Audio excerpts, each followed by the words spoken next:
Welcome. Another Wednesday night and Chat Photography with Jorj is here.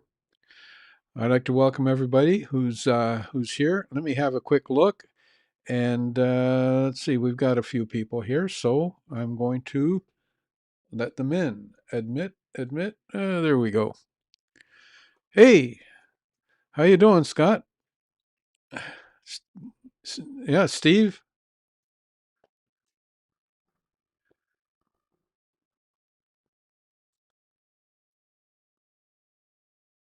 Okay.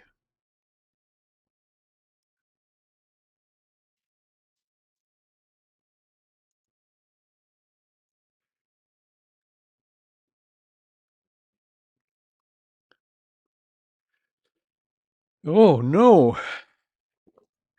Hang hang on just a second, and I'm going to get there with you in just a minute. I'm just we've got somebody else coming in here.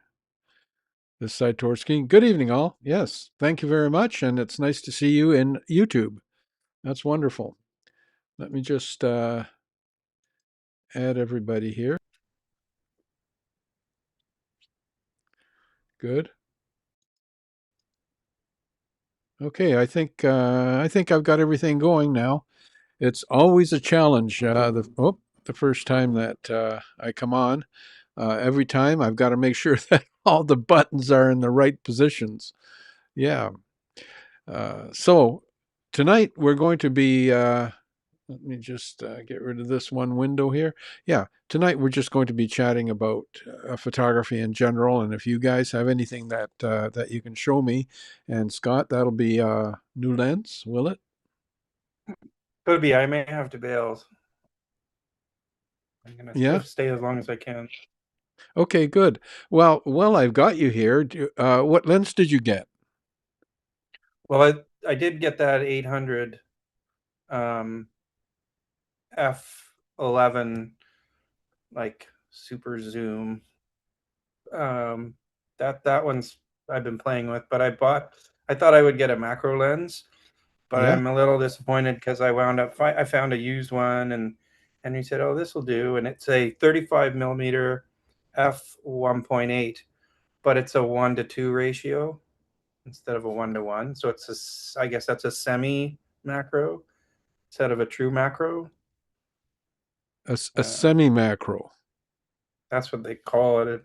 Yeah. Yeah, yeah. How big So is the it? ratio on 35 millimeter. It's Okay, like you got it handy. somewhere around here. Yeah. I've been talking to Lisa Connor about stuff, and Uh huh. she's she suggested a oh one. This is the one. Yeah, she's a good one to. Oh yeah, there it is. Okay, cool. But the full the full macro 1:1 ratio was like $1,000 more. So I was kind of trying to cheap out.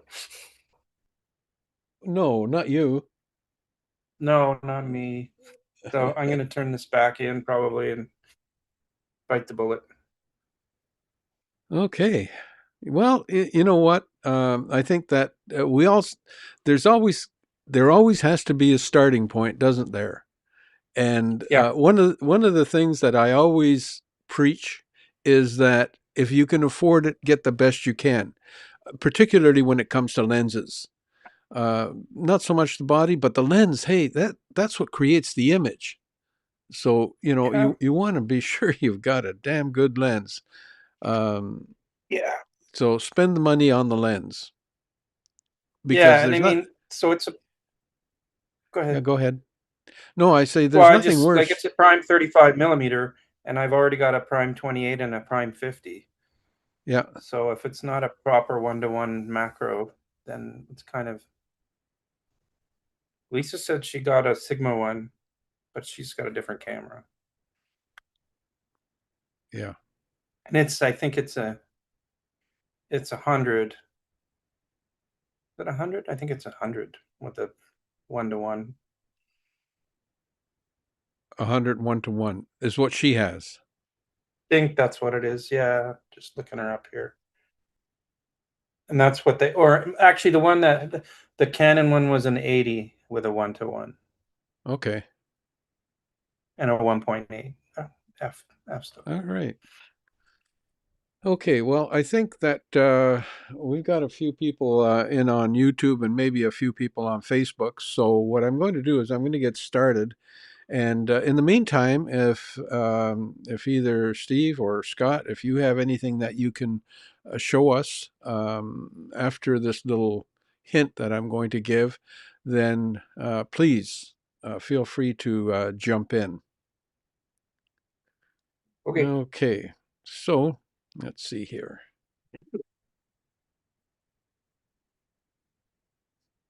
Oh, coming to hint number 4, because this is our 4th week that we've done these hints. So this particular week, I'm going to be talking about something that'll improve your photography. Every time I like to talk about something that'll improve your photography, but please be aware that it's not going to be something that is going to be highly technical. I don't want to get down the rabbit hole of math and technical and formulas and things like that. These are just hints that you'll have to look up. If you want more information, you'll have to look that up. But at least when you go to your manual, you'll be able to find this, know roughly what it means and how to use it. And to me, that's the most important thing. To understand how it works is not as important as to understand how to use it. Um, at least from my point of view as a photographer who's starting out. So tonight's class is going to be on how to improve your photography, and it's all about camera shake and how to reduce its effects. So, what is VR? Image stabilization is a technology that, let me just get this thing rolling here, that's used in cameras. That includes smartphone cameras as well. And what it does is it reduces blur caused by unintentional hand tremors during long exposure times. It allows for no blur handheld photos at slower shutter speeds. So with a Canon, it's optical IS or image stabilizer. You know, I don't know why they can't call it the same thing, both Canon and Nikon, but you know, that's the way it is with these things. So the optical image stabilizer with the Canon is built into specific lenses. And what they do is they use shifting corrections through the lens group with gyro sensors. Now, the in body, which is the IBIS image stabilization, is found in select EOS R mirrorless bodies to shift the sensors across 5 axes to kind of keep your shaky hand steady. So it keeps the image steady even though the camera is moving. And that's really the trick behind both the um, in body and both the in lens image stabilization. That's really how it works. Now, you know, it has its limits because, uh, well, it just does. I'll talk about that in a minute. Now, there's coordinated control, which combines the IS camera and the IBIS to deliver up to 8 stops of shake correction. Now, by stops, I mean units of time. And I just want to make sure that the guys that are listening in who maybe aren't really familiar with the terminology, shutter speed, stops, or apertures, whenever I was in the studio and I would say to my assistant, I want 2 more stops, he would turn around and ask me, aperture or shutter speed? Because as photographers, we talked in terminology of stops, but unfortunately that could mean either one. If I wanted a change in stops, how many stops change do you want? Well, I want, you know, to go from 1/15th to a 30th. That's 1 stop change. And I guess the way they figure that is that if you change the shutter speed, you could do it through stops, but you have to be clear that when I'm talking about one stop, it could mean aperture or shutter speed. Here, it means shutter speed because that's what we're dealing with, longer and shorter shutter speeds and camera shake. Okay, so how do you activate the uh, the image stabilization on a Canon? So the first thing you would do is you would flip the physical IS or stabilizer switch on the side of the lens. So that's where you will find that particular switch on most of the Canon lenses. And the other way of doing it is, of course, oh, by the way, there is the switch on the Canon lens. The other way of doing it is an in-camera menu. So you go to the red camera shooting menu in the Canon and switch it to on. Okay. So if you have any questions after this about this, you have to go to your manual. You can ask us, you can ask me. There are people who are Canon people here, and they'll be able to probably tell you in more direct terms on what's involved in doing this. But, and I'll talk a little bit more about image stabilization generally at the end of this little talk. Okay, so now we're going to talk about the Nikon stabilization. It's also known as VR or vibration reduction. It's a little bit different, of course. The terminology is different, but really the same thing is what we're really talking about. Now, let's see here. Oh, the camera vibration reduction. Um, there's in-body image stabilization or IBIS. So there's both. And they're built into mirrorless camera bodies to shift the sensor to counteract shake. That's the way they work. And the VR, camera vibration reduction, in body IBS stabilization is in the mirrorless cameras. The lens-based VR are built directly into specific Nikkor lenses that override the camera body controls when they're active. So that's sort of an important thing to keep in mind. Normal versus sport mode. Now, in my Nikon here, I have sport mode. So let me just, I think I can show you this. Let me turn this puppy on. Yeah, I was outside doing a couple of tests to see how this would work. Anyway, let's see, is that, oh, it's pretty clear. That's good. And don't mind the E. I don't have a card in this thing. So that's why you see the E there. But down here, you can see right here, there's that familiar hand, that shaky hand right here. And if I take my menu down there, by pressing the I bring up the cursor. Then I hit enter or OK. And then there are my reduction modes. So I've got normal and I've got off. Then I have another one called sport. And that one, we're going to talk about that one. Normal versus sport mode. Normal mode maximizes the static connection, while the sport mode stabilizes the live view for fast tracking and panning. So in the sport mode, you can use the live view for it will show up on your screen for stabilization, and you don't have to use the viewfinder. But in all of this, the important thing to note is that you shouldn't be using tripods with stabilization because you may get some drifting, and that may become a little bit of a problem. So if you've got a tripod mounted camera, it's stable, so you don't need image stabilization. And I suggest that you don't use it for that. So, what else about image stabilization? I would suggest that a good thing to do whenever you have a camera with vibration reduction or image stabilization, you should take that camera outside and do some shots with it, both with image stabilization off and with image stabilization off.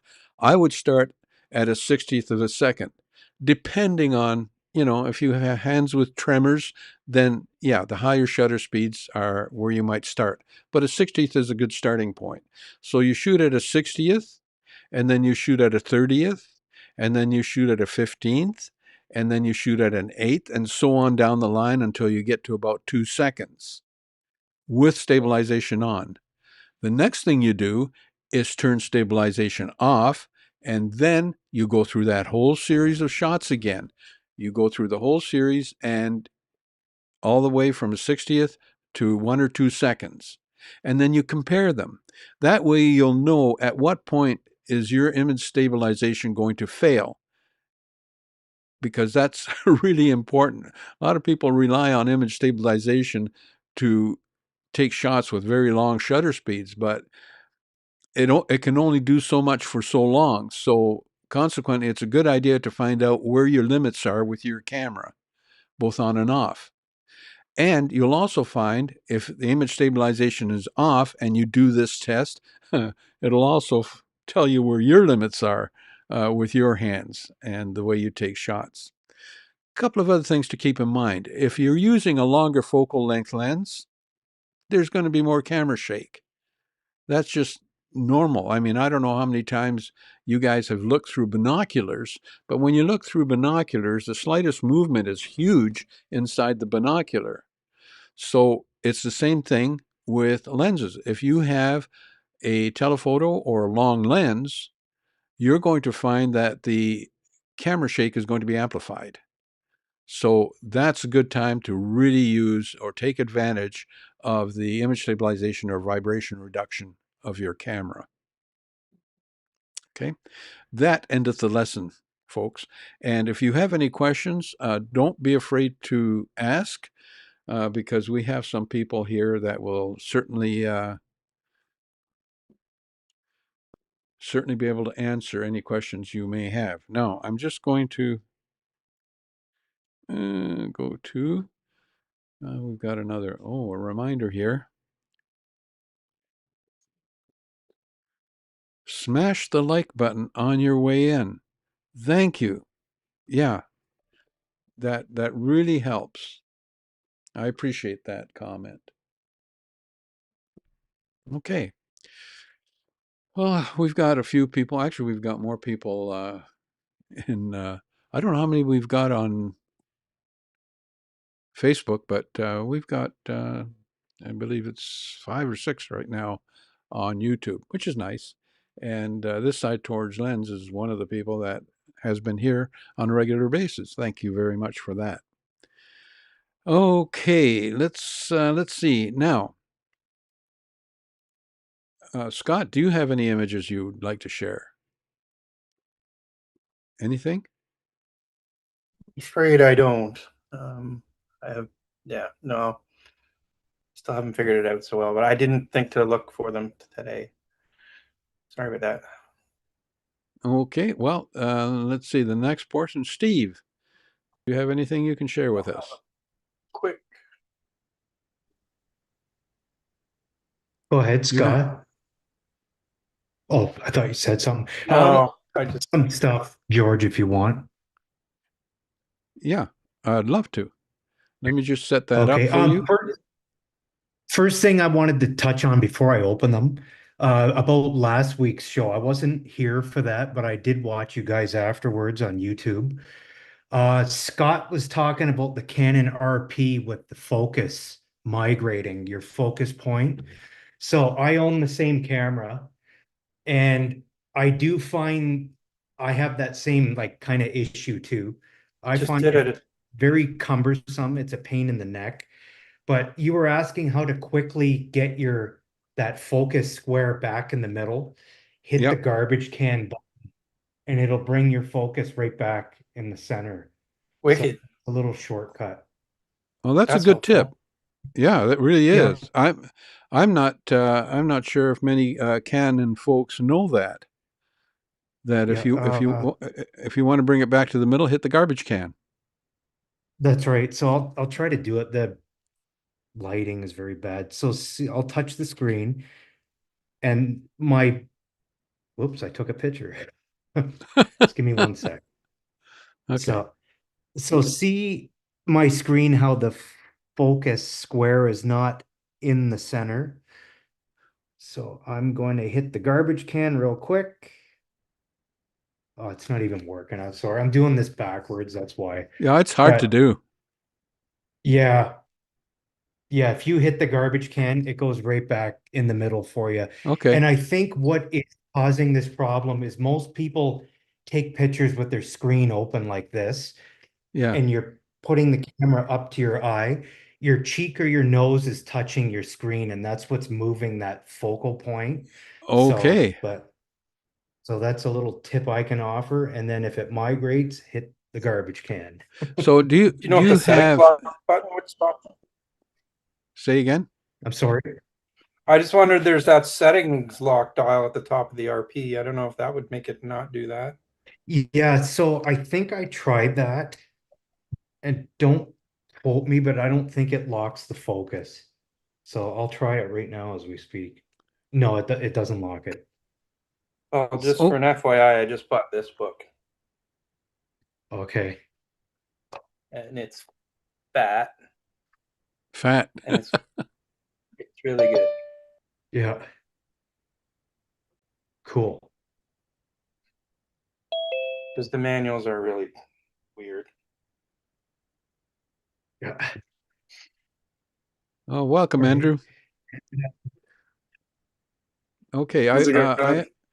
I also have some. Let's see. This side towards screen has a comment here, and I'm just going to read it because. So on a Pentax DSLR, you have shake reduction or SR. Yeah, they can't name it the same thing, can they? It uses regular. Let's see. Let me do that again. Regular velocity sensors detect hand movement. Electromagnets move the free floating image sensor in the opposite direction to cancel the blur. Okay, so it does the similar things as the gyros do. They kind of fix the image, and if your hand moves a little bit, it will move the sensor a little bit to, let's see, coordinate with your hand movement. I guess that's a good way to put it. Okay, thank you very much for that tip. Okay, and I do have something else to ask, though, Steve, about, let's see, about that. And that would be on your camera, Steve. Do you find that the focusing points, um, you were saying that they move when your cheek touches it and you're looking through the viewfinder? Is there any, does your viewfinder not have a sensor on it to turn off the live when your eyes Yeah, up you can against? do that, or just close the screen. Yeah, That's the like, see how I got it closed right now? yeah, And then you could shoot through your optical viewfinder, and you could even right. review your photos. That's what I've been doing lately. Okay. So, but yeah, there is a way you can turn it off. Now, um, is that a mirrorless camera? It is. So you don't have an Yeah, optical viewfinder. You have a viewfinder that sees the LED, right? Have I lost you? your eyeball. Yeah, yeah, the viewfinder for your eyeball, but it's not optical.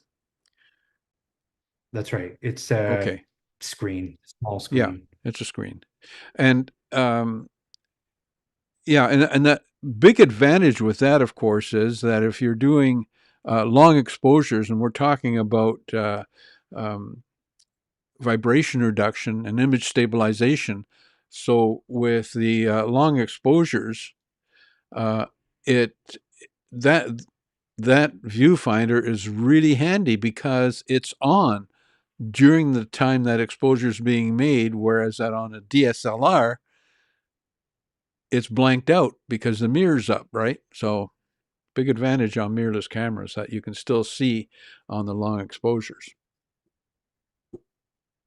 Okay. Righty. Let's see. What else do we have here? Well, Andrew's come in. Thanks, Andrew. Nice to see you here. It's been a while. What's going on, crew? Yeah. Yeah. Okay. I'm just going to make sure that you're on.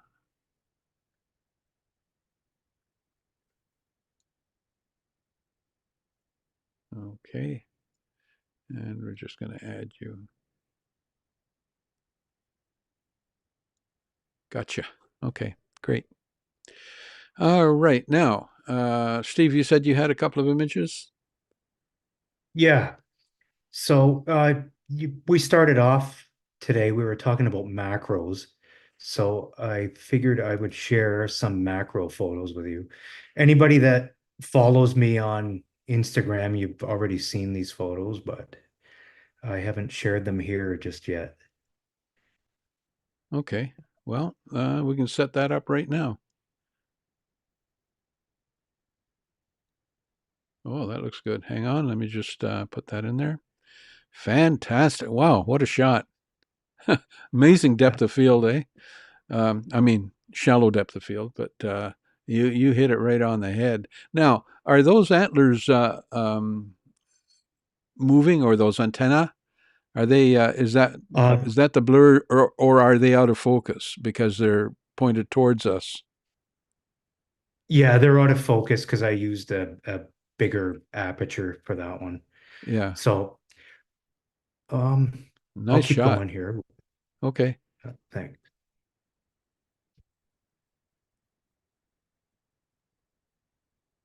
And there's a butterfly. That butterfly's species is called a hickory hair streak. So, so all these macro photos that I'm going to be showing you, I shot them all with a Canon 50 millimeter macro. It's a 1-to-1 lens. And I believe the uh, widest aperture is f1 point.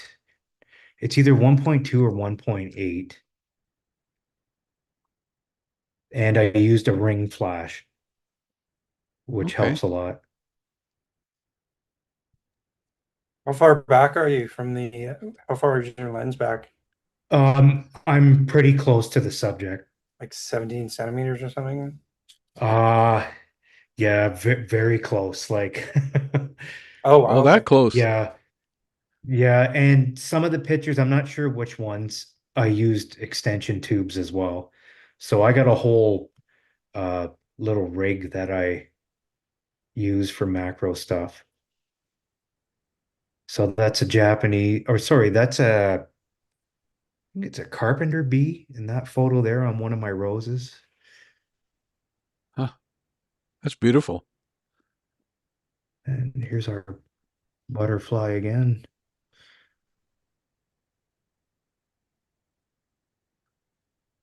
You know, sometimes you look at those butterfly wings and it almost looks like they've got a lot of noise, like it's grainy. Yeah. I forget what this guy is here. I think he's a milkweed bug. So, and he's missing an antenna. I didn't notice that until after I took the picture. So a lot of this is it takes a few shots to get it right. Like I was trying to focus in on their eyes, and these Yeah. are lower definition images just so I could upload them to social media as like smaller photos, right? And it kind of took away some of the resolution, so you can't see like eye detail or any of that in these photos, but the ones out of the camera certainly shows it. I'll keep going here. Here's a fly, Huh. regular house fly. Nice. You guys saw some Oh, dragonflies this last is week. great. Some more. So, did you take any tips from the dragonfly shots from last week from Scott? I did. I liked his idea of shooting them in the morning when they're kind of docile. So, Yeah. and I didn't know to actually pose them. So, and he was using focus stacking. That's something I haven't tried yet. And the camera that I use to take these pictures, um, it's the Canon R5 Mark II. It's got it built right into the camera, the focus stacking. And there's a couple of these guys here making more bugs. Those are called soldier. So these guys are quite abundant. They were all over the place when I took these pictures, and they were all doing the same activity here. No wonder they're abundant. Yeah. They're all about peace and love. And there's a Whoa, I close-up love of that shot. like so that one you could see the eye detail. Yes. I did use a little bit of sharpening on that. So once again, that's the 50 mil macro with ring flash and a couple of extension tubes. So these guys are kind of funny to watch when you're like looking at them through a macro lens. It actually Yeah. looks like they're opening their mouth and they kind of make like these weird head movements and they're quite animated. And here's another one a little bit further back. You ever thought of shooting a video on these guys? You know, Um, short I video. I have, but I shoot handheld, so it's kind of hard to maintain focus and whatever else, right? But yeah, Yeah. I've considered it. Okay. And this guy here is a Japanese Nice. beetle on a rope.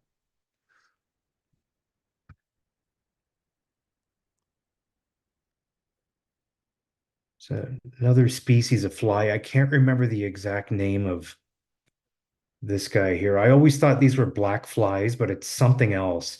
And you know how regular house flies, they lay their eggs, you get maggots and garbage, and you want to keep them off your food.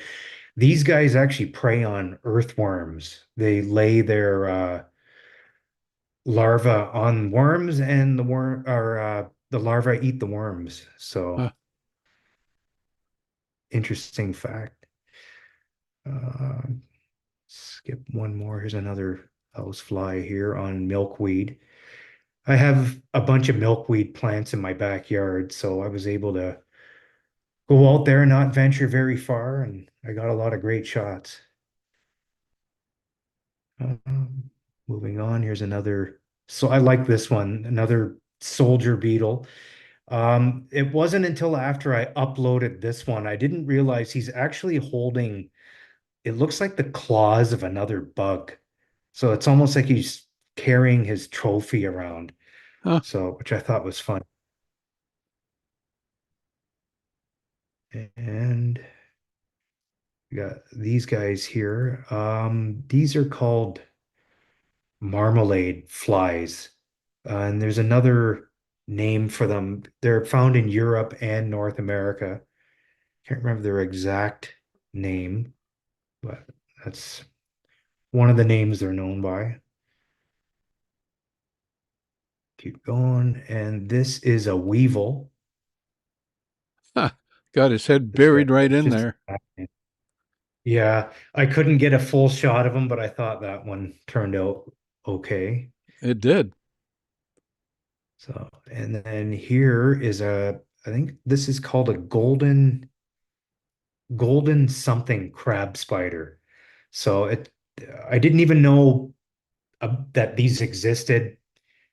If you're looking in a garden, and you see spider webs on plants.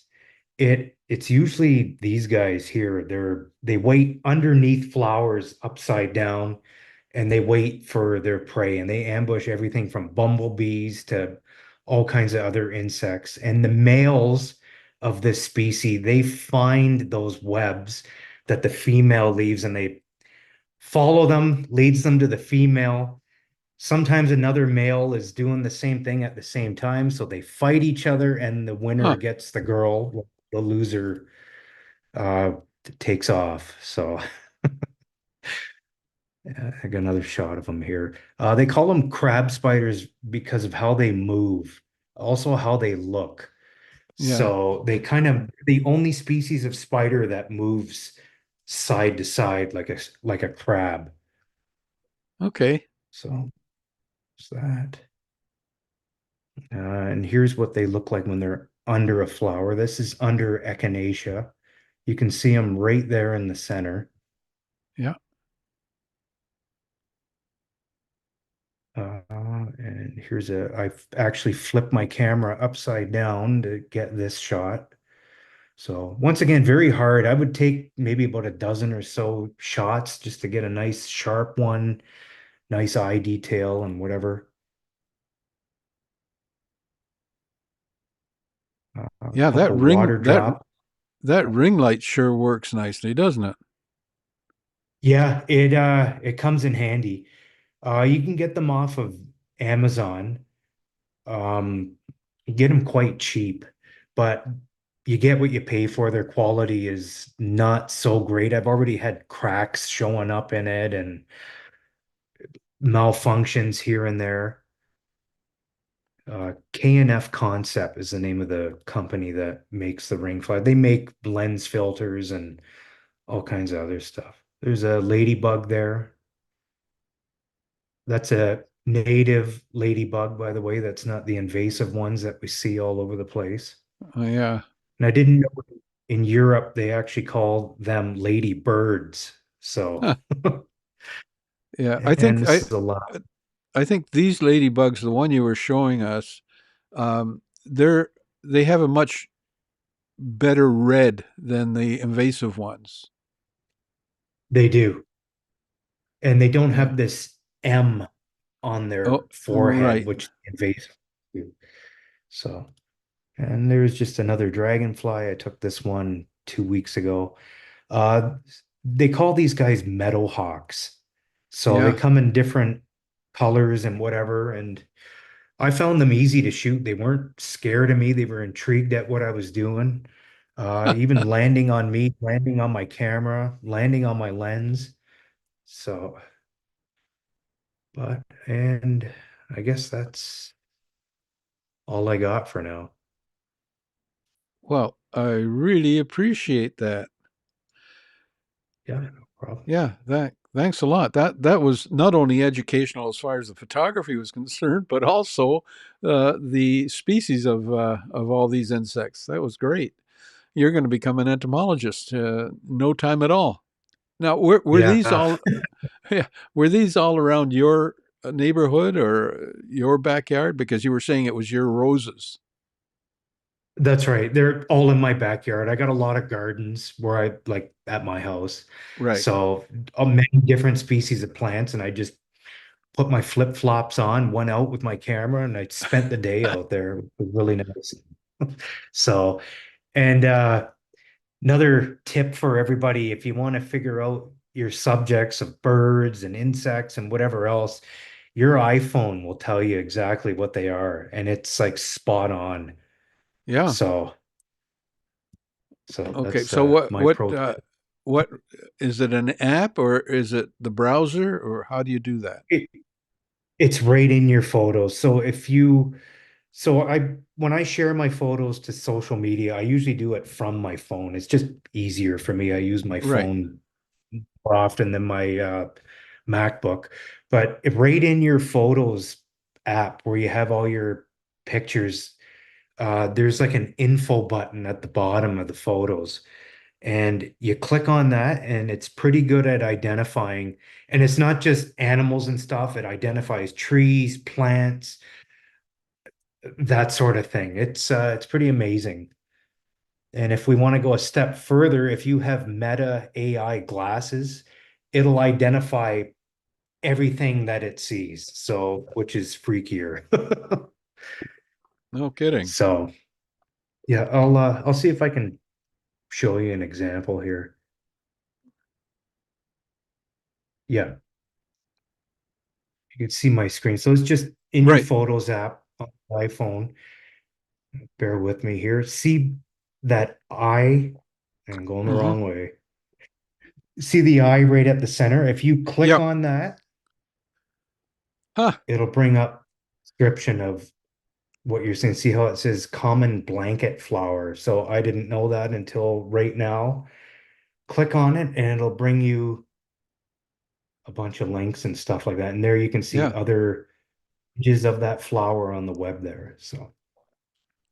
Huh. So Well, learned that's something it. else too. Thank you very much. I appreciate that. That's fantastic. Yeah, that's newer iPhones have that feature on there. This is an iPhone 16. I don't remember if my 13 had that. I don't think so. I think it started with 15 or 16. Or yeah, 15 or 16. Yeah. Okay. Well, another reason to buy a new iPhone. Yeah. Yeah. Hey, you know what? I mean, if you look at that kind of thing, you know where the future's going. You'll be able to take a photograph of somebody and hit that button, and it'll tell you who it is. Yeah. And I'm Fish. sure they can do that now. Yeah, they So, can, but it's just not yeah. available to us yet. Yeah. Yeah. So, Oh, cool. Thank you well, very much. yeah, George. That's great, Steve. I appreciate that. Yep. Okay. Well, that was fantastic. And we're about 20 to 8. We have a little bit of time left. I don't know if anybody else is. Let's see. I've got another one here. This side towards screen. Google Lens can identify it for Android users. Okay.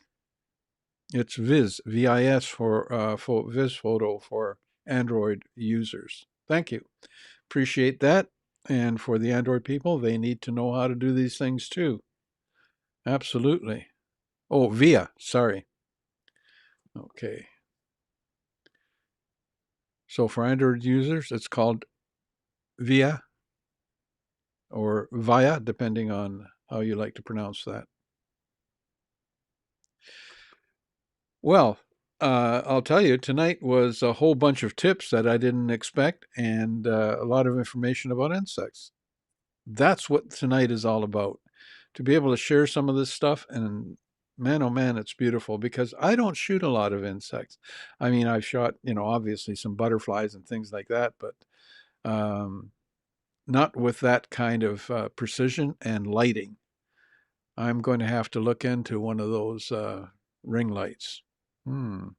Now, I'm just wondering, you have a ring flash. Um, do they also make a ring LED light? Yeah, the one I have is dual. It's got Oh, okay. flash and you could use the light. Yeah. Vice Do you versa, you can just have this light without flash. do you have it handy so you could show it to us? Yeah, I can grab it real quick if you give me 1 sec. It's Okay, nearby. no. I'll be right back. Okay, no problem. So while he's getting that, next week I'm going to pick another tip off the list. I don't know what it'll be yet, but it'll be something that's a worthwhile tip for the photographers out there. And one other reminder this September for those photographers who are here on this channel right now, if you're looking for a course in Canada or specifically in Ontario, then Mohawk College is offering an online photography course worth 2 college credits. And it's part of their program. So if you take all the courses, then you can get yourself a certificate for photography. And I've been Question there. Pardon me? Go ahead. I'll get you after. Okay. Let's see. I, I got the light here, Jorj. All right, let me just get back to you. Mhm.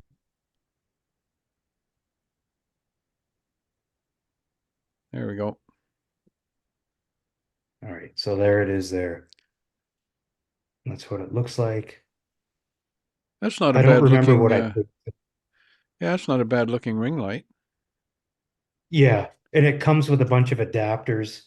So you just screw it on the front of your Yeah. lens, and the ring just clips on there. So uh I can't remember what I paid for this, but it wasn't any more than $150. That's pretty respectable for a ring light. Yeah, because I always wanted a Canon one, but they're quite expensive. Yeah. So see if I can And put if it yeah, on. and if this does the job, what's the name of it? It's KNF concept. Oh, KNF. Okay. Yeah. Yeah, and that's Great. it. It's got like I said, your LEDs and Yeah. then the flash on either side. And if you remember my snowflake photos from the winter time, I use the same flash for that.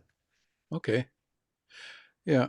Actually, I don't know if you guys saw this or not, but this side towards screen, uh, put this up.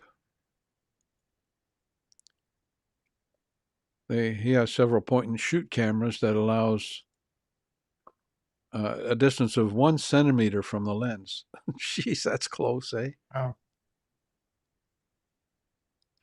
I remember a camera that I was looking at. This is many years ago with a macro lens, and they put a UV filter on the front, and you know how there's a little bit of a lip between the glass and the front of the filter.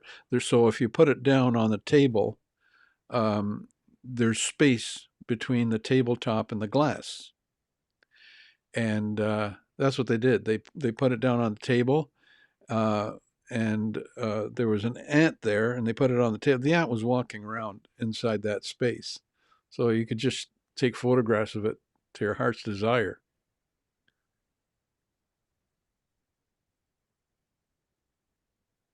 Anyway, okay, yeah, 1 centimeter is pretty good. One question for you guys while we're talking about macro photography: has anybody used a reverser ring adapter? No. Yeah. what is it? What is it? Yeah. Okay. Yeah, a reverser ring. You take your lens off the body, you put the reverser ring onto the body, and then you turn the lens around and screw it onto the reverser ring. Turns your lens into a macro lens. Of Interesting. course, of course, you're limited now to using only shutter speed,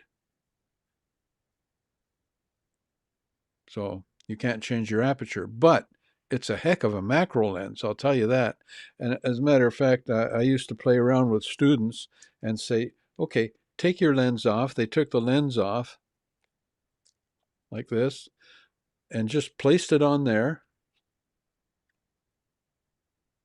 And then just the only way you can focus is you just move back and forth from your subject. And when it's in focus, you can take the shot. So, yeah, that's a desperate person's macro lens. You know, you don't have my macro lens with me, and I've got a bug that nobody's ever seen. Well, you can always do that and just handhold it, and that's the way they did it. And that still worked. It was pretty good. It's kind of neat. Okay, I don't think there's any other things that we want to talk about. So we've talked about a lot of things tonight, including photographing insects in macro mode. We've talked about macro lenses. We've talked about ring flashes. We've talked about um, vibration reduction, image stabilization, and how all that works. Here we go. Has anyone tried HDR macro? I assume that you would need a tripod. And now, with HDR these days, even if there's a bit of motion in the picture, that can be compensated for when you're creating the HDR, if I'm not mistaken. So is anybody into HDR here? I used to be, but Yeah. I haven't taken HDR in a while. Well, HDR macros would be interesting, but you'd have to make sure that if there's some lateral or vertical, horizontal motion, that can be taken care of. But if your bug moves, that's not so good.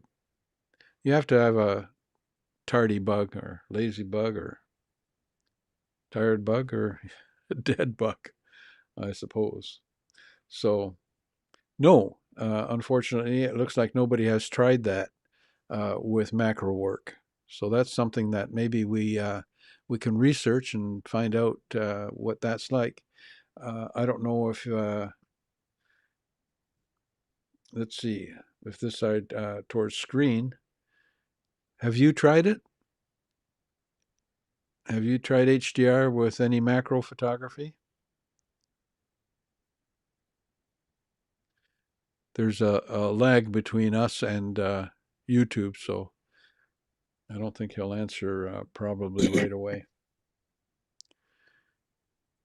Okay, I think that we can probably wrap up the evening. Um, Steve, Scott, Andrew, thanks for coming. Oh, Andrew, do you have any photographs you want to show? Um, I can show some from that I shot from like a. Do you know Because Beer? Have you heard of that? The music festival in Hamilton. Yeah. Yeah. I shot a smaller band there called Superstar Crush. Um, I can show some of those photos if you'd like to see. Yeah, I'd love to see them. Hang on, let me just set you They're up. good.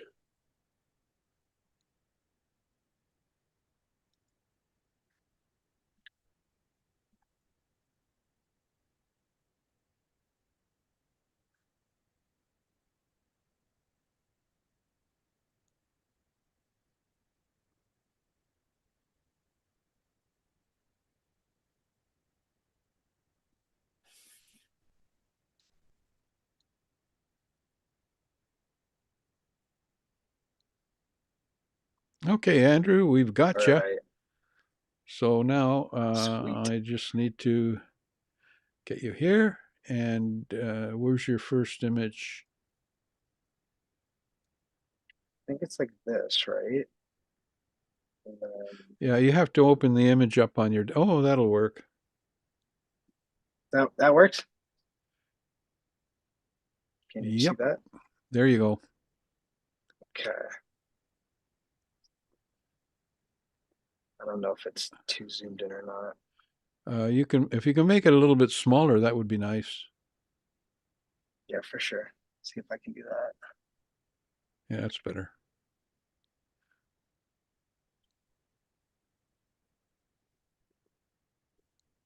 Just give me 2 seconds. Just gonna open them all up with the preview.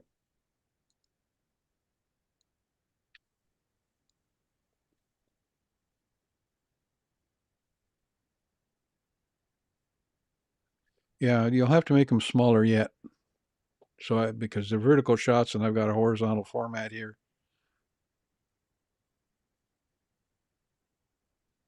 Let's see if that works better.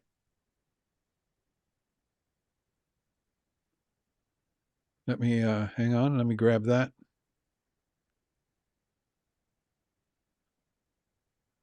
Yeah, yeah. Good. Okay, that good right there? Yeah, that's good. Yeah. Okay. Yeah, so it's just a couple of band shots that I did. This one a little smaller. Good.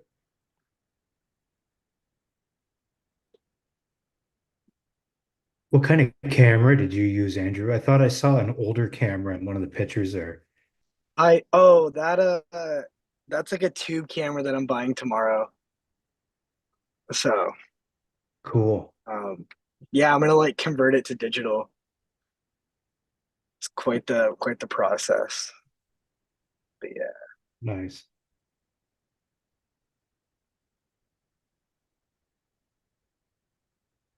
Good shots.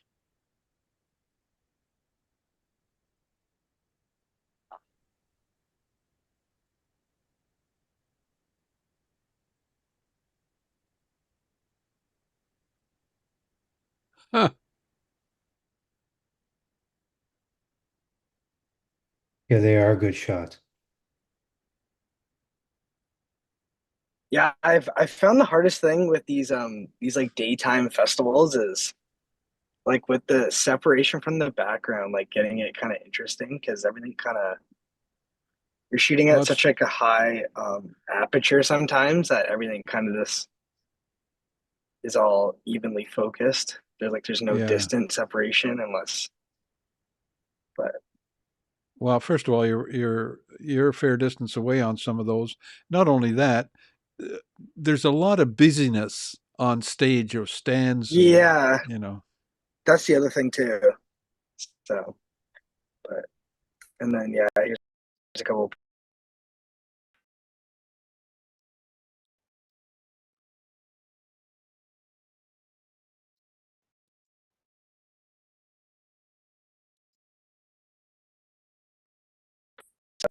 you can see that one there.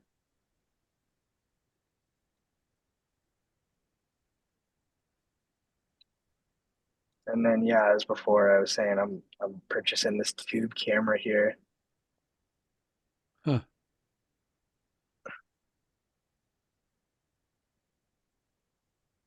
I think it's like one of those 80s Toshiba cameras that you need like yeah. the whole broadcasting setup with. But yeah, Well, is that? Cool.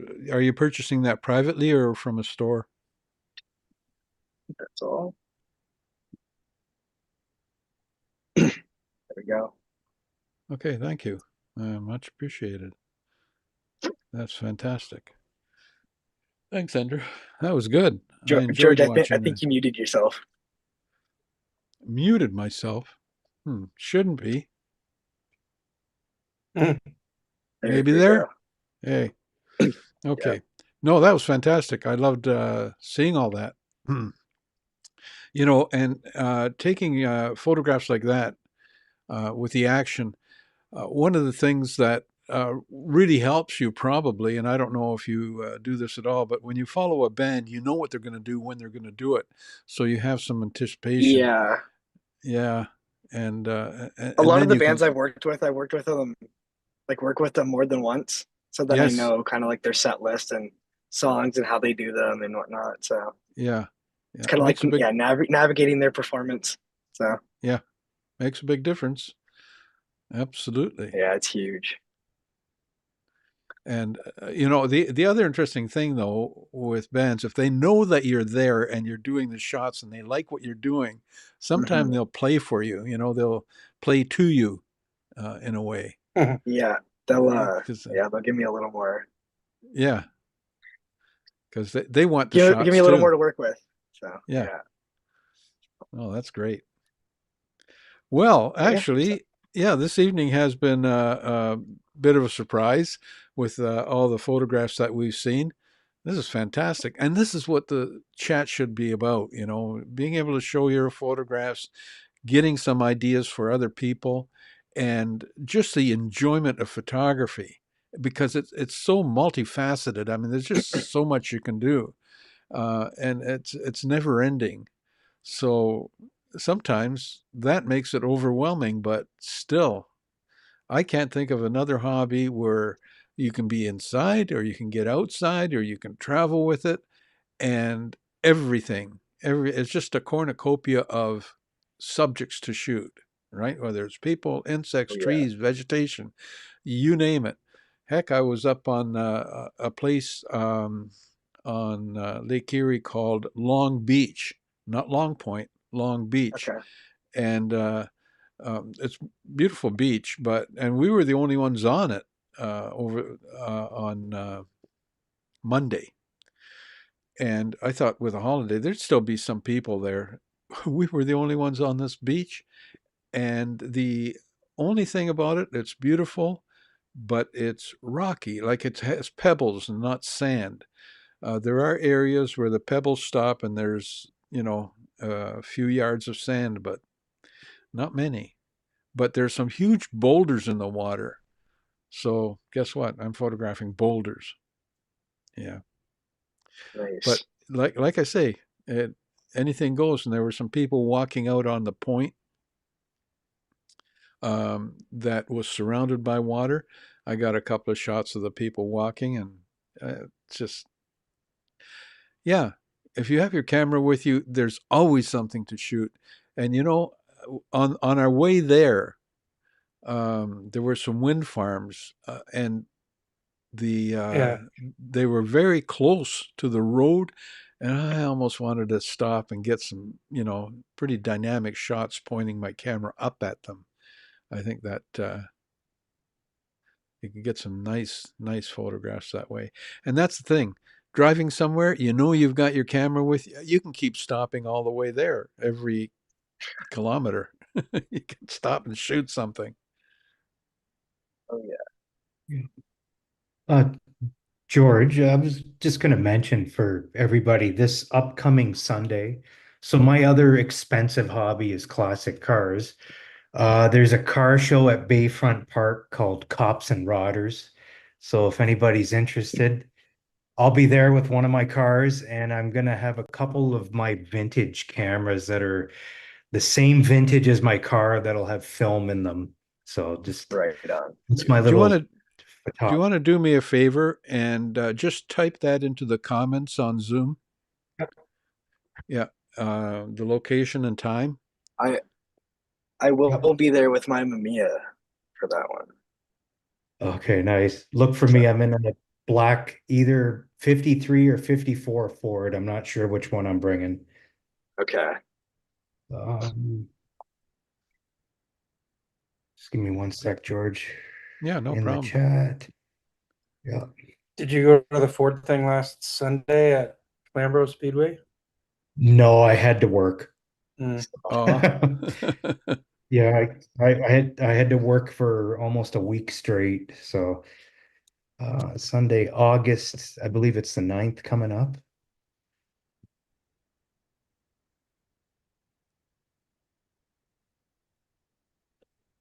Yeah, I'm super excited. It's my first year going to it, so I was there years ago. Actually, I think it was their second show ever I went to it. So I haven't been there since, unfortunately. And there it is, Bayfront Park.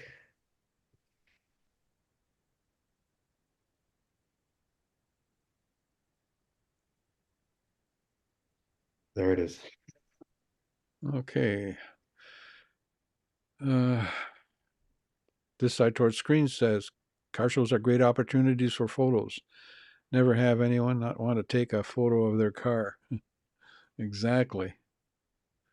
So, Steve, that's going to be Sunday, August the 9th. Cops and Rodders Car Show, Bayfront Park, Hamilton.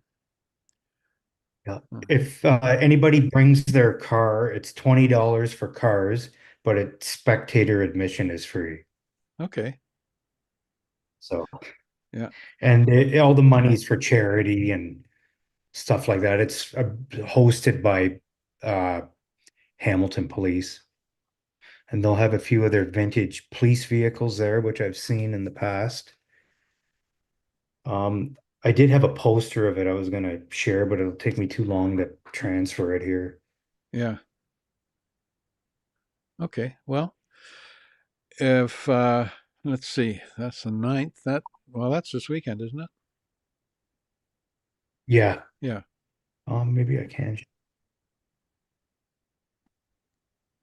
Okay. Let me have a there it look at is. that. I'll share that right now with people. I figure it'd be a good photographic opportunity for anybody. I know one of your previous guests, he likes to shoot models and pin up girls and models around vintage cars. Yeah, I'm just going to share that. Hang on. There we go.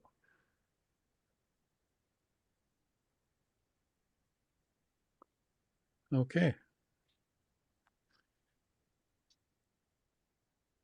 Let me see if I can.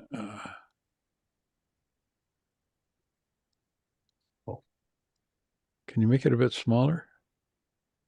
Yeah, I can try. Not sure if I can. Yeah, There you go, perfect. smaller. Yeah. Yep, that's perfect.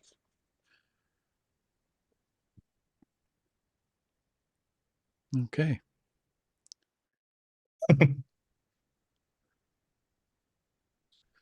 All right, and we've got another show apparently. This side towards screen, we have a local car show that happens every Friday night during the summer here in MA at certain locations. Always a nice evening. Yeah. Massachusetts. Yep. Yeah, I believe he's from south of Boston. Yeah. I'm going to Salem at the end of the month. Salem, Interesting Massachusetts. place. I'm very excited. Mhm. Nice.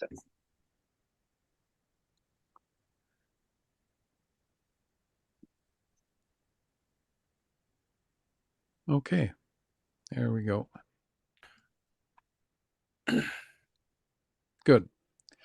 All right. So that brings us to the end of the evening. And, gentlemen, thank you very much for attending and for attending from Massachusetts. Yes. Good night. And Oh, please, yes. there's one. The Perseid meteor shower is on the 12th also And a for solar astrophotography. eclipse. And yeah, and a solar partial. Yeah. Okay. So, So there's lots to but I also photograph. wanted to ask you at the end, Jorj, about the Mohawk College thing. Okay, go ahead.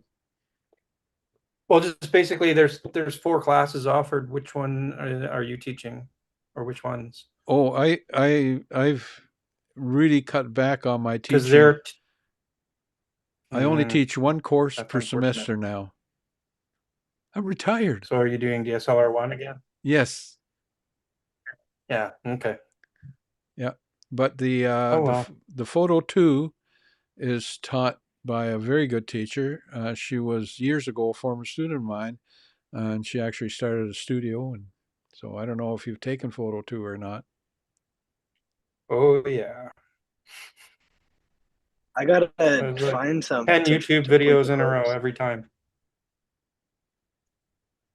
It Yeah. was disappointing. I've got I have to put more YouTube videos on, not live, but videos that I'm going to put together, and each one is a short topic on photography.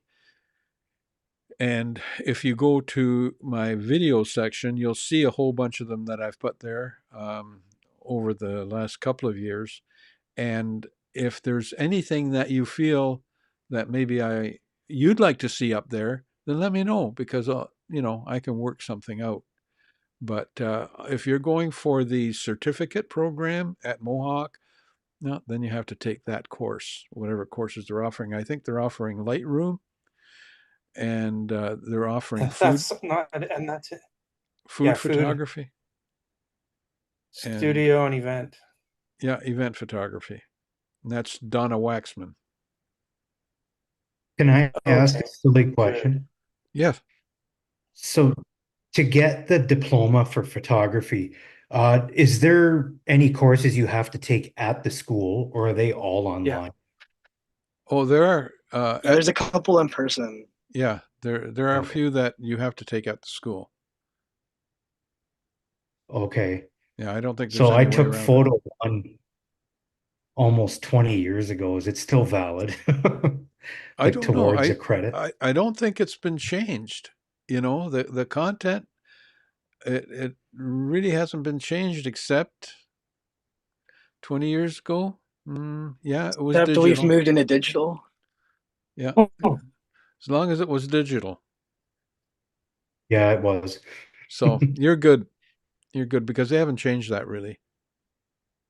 They can send you your transcript and tell you what's what. Yeah, Okay. yeah.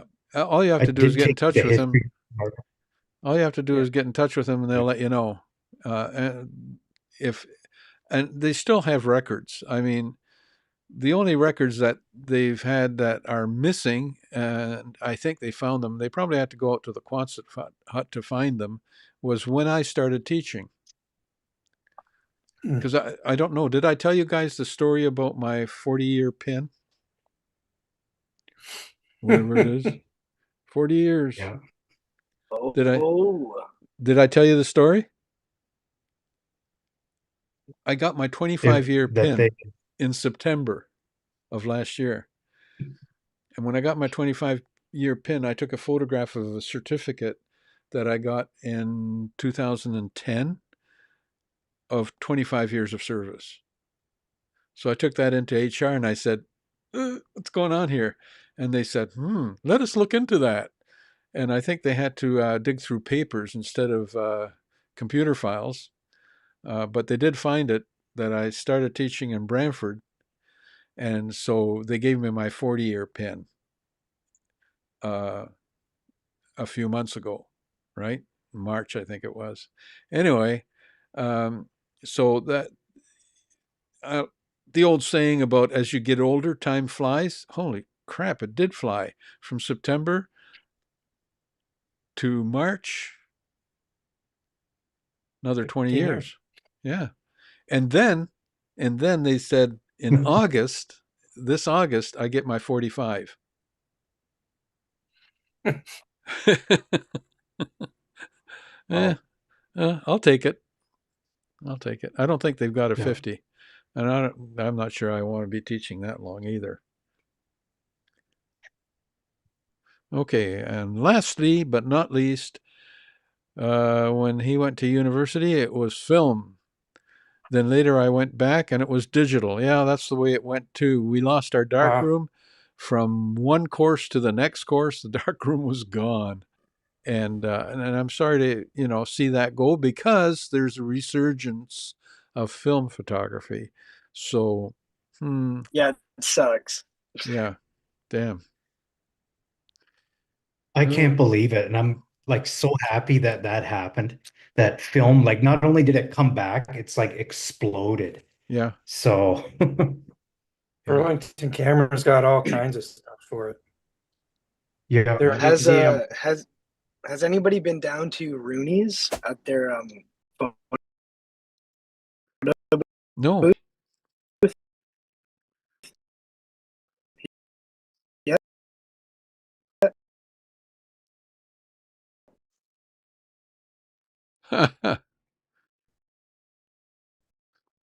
yeah, not knocks out a little strip of photographs. Yeah, Cool. yeah. I just they just had color in it not that long ago, so I got a couple color photo booth strips, Yeah, and it still looks really good, yeah. which is like crazy Well, to me. yeah. Why wouldn't it? Right? Wait, can I just show them real quick?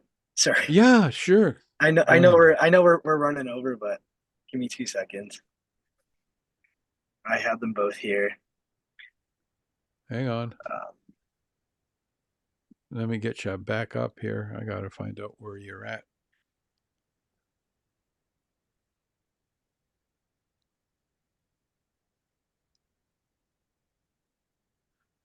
Uh, okay. Was that you? Developed film there No. too. Hang on. yeah. There's like a film drop off area. Hmm.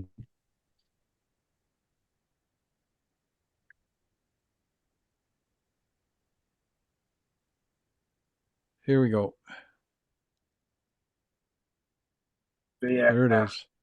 there's like a Yeah. little, and the quality on them is pretty insane, I would say, for like, I don't know if you can see there, Yeah. but I was pretty mind blown with like the quality on something so old. Well, if it works, right?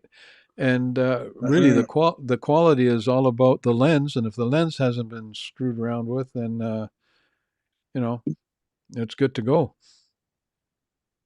But yeah, there's Well, this really cool brand called Four Poses Studio, and yeah. they've been like purposing these older vintage film booths and then putting them around Ontario.